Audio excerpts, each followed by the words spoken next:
Hello, in this video, we'll be reviewing 2.1 frequency distributions for organizing and summarizing data.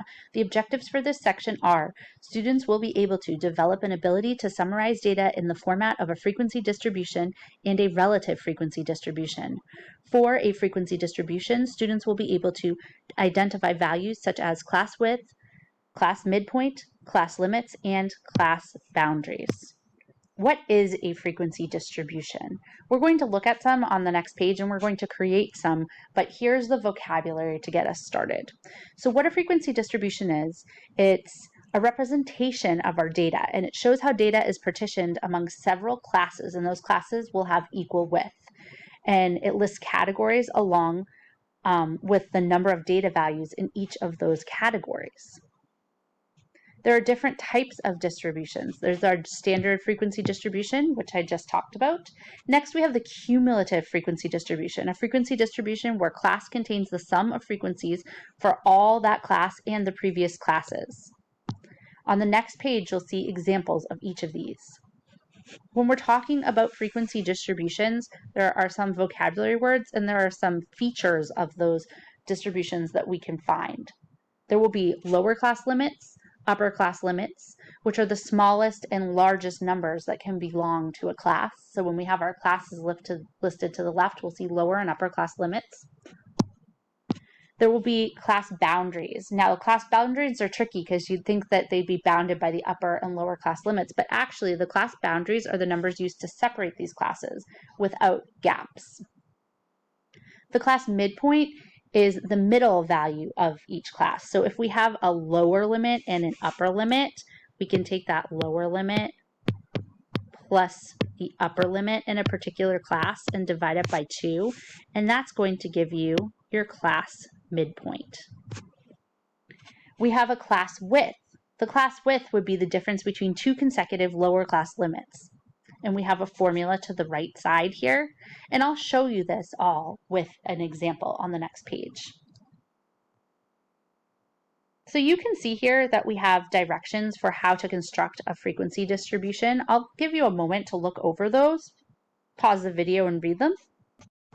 This list of instructions here really does give you a good idea of how to make a frequency distribution, but I'm going to go over these steps on the next page step by step with an example. You can see we have formulas for relative frequency distribution and for percent frequency distribution.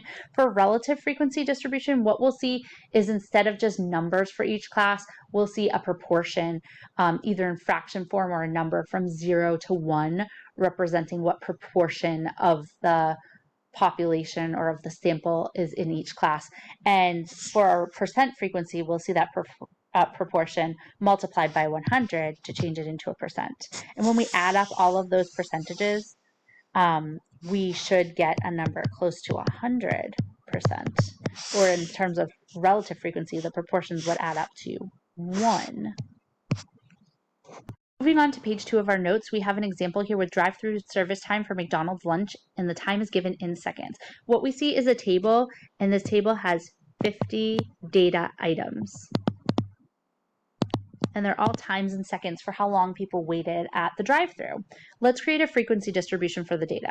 So the first step is we want to select a number of classes, and we're going to select 5 classes for this problem.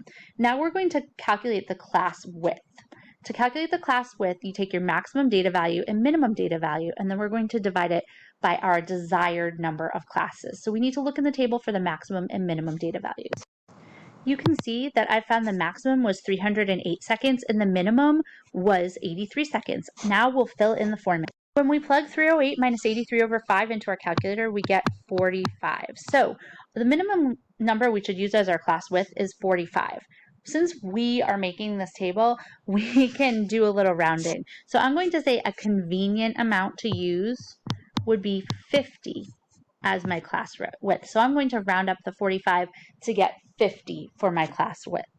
Now, step 3 is we need to know where to start the table. So we're going to find the minimum value in the table, which we already know is 83, and we want to select a convenient number lower than the minimum value to be our first lower class limit.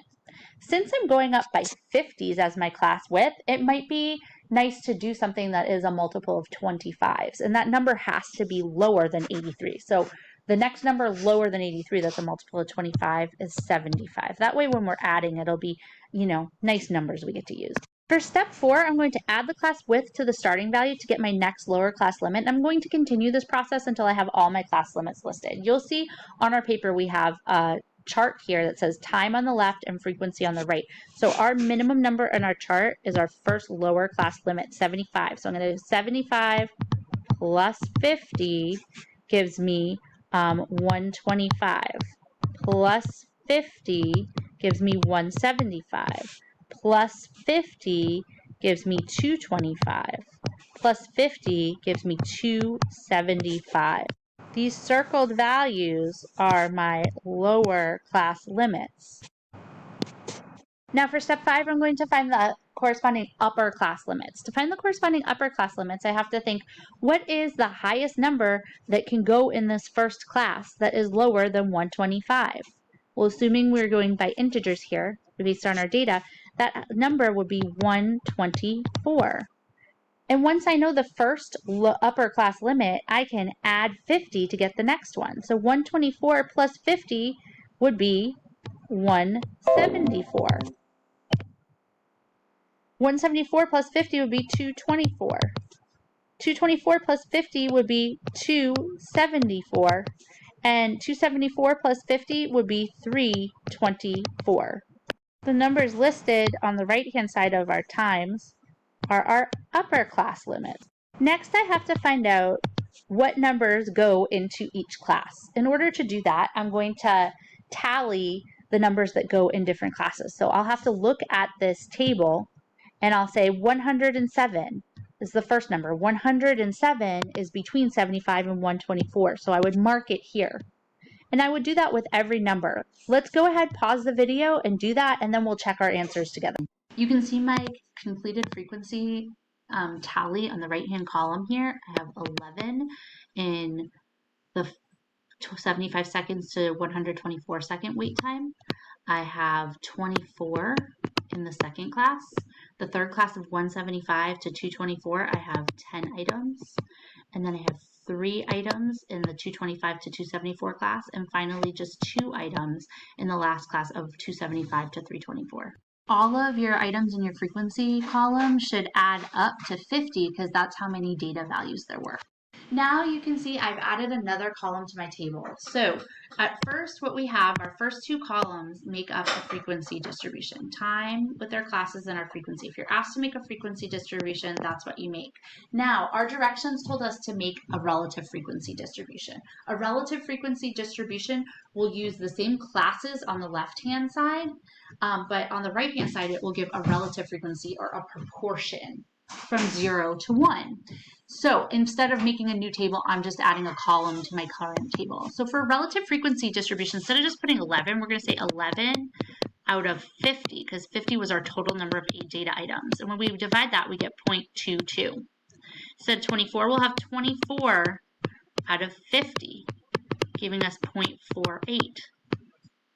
We'll have 10 out of 50 for our relative frequency of the third class, which is 0.20. We'll have 3 out of 50, which is 0.06. And we'll have 2 out of 50 for our last class, which is 0.04. When I add up all of these relative frequencies, I should get the number 1. Finally, we need to make a cumulative frequency distribution. So for a cumulative frequency distribution, what we're going to do, instead of having these individual classes we have here on the left, we're going to use inequalities. So the first box that we see here is going to represent all of the numbers, that are in our first class. But instead of thinking about it as all the numbers in our first class, we want all the numbers that are lower than our second class. And our second class begins at 125. So our time in seconds, well, let's call it time t in seconds, is going to be t, numbers t, that are less than where our second class begins, 125. And our second class, our second box here, is now going to be all of the numbers from our first class and from our second class. So all of the numbers that are lower than our third class. And our third class starts at 175, so we want all the numbers that are less than 175. So all the numbers less than 125, that was easy. It was just 11, the same as our first class. But all of the numbers less than 175, that would be all the numbers in our first class plus all the numbers in our second class. So 11 plus 24, which is 35. Now, the next box is going to represent all the numbers in our first class, second class, and third class. So this box right here is all the numbers that happen to be before the fourth class. So we'll have all numbers t that are less than 225. And to get that, we'll have to add up the first class, 11, second class, 24, and third class, 10. And we'll get 45. Following the same pattern, we'll have our cumulative class for our cumulative distribution, the fourth one, will be all numbers less than 275. And we'll have the numbers from the first three classes, which add up to 45, plus the numbers in the fourth class here, which is 3, and we'll get 48. And then finally, the last class should be represented by all of the numbers that are at or below the first 5 classes. So all of the numbers that fall below where this class ends. So not below 324, but we're going to go with 325. And what we'll do is we'll add up the numbers from the first 4 classes. We got 48. And we have to add 2 to that from the 5th class, and we get 50. Whenever you do a cumulative distribution, your last number should be the same as the total number of items that you had for data.